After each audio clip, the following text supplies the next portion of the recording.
Syederalun Tim Search and Rescue atau SAR terpadu pencarian korban tanah longsor di Jalan Nasional Lintas Aceh, Sumatera Utara, Kota Subulus Salam menghentikan sementara kegiatan pencarian pada Senin 30 Oktober 2023 sore.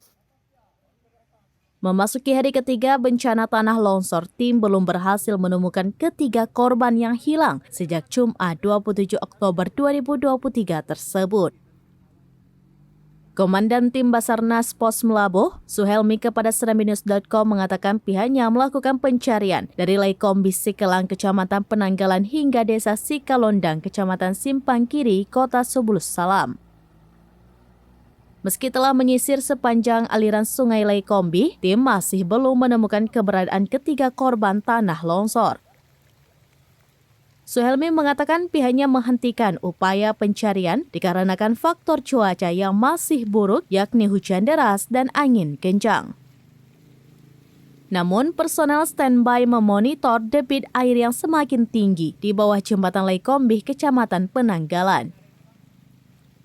Longsor susulan yang terjadi tengah malam menimpa 5 orang yang sedang berada di lokasi bencana.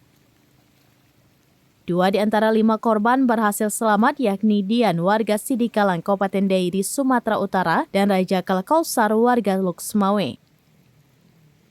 3 korban lainnya hingga kini hilang adalah korban 5 orang, 2 selamat, 3 hilang. Bribka Kurniadi, anggota Polsek Penanggalan Polres Subulus Salam.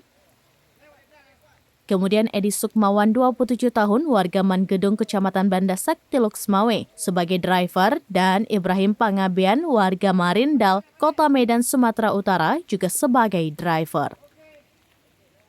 Dari Subulus Salam, Khalidin, Serambinews.com. Download Tribun X sekarang, menghadirkan lokal menjadi Indonesia.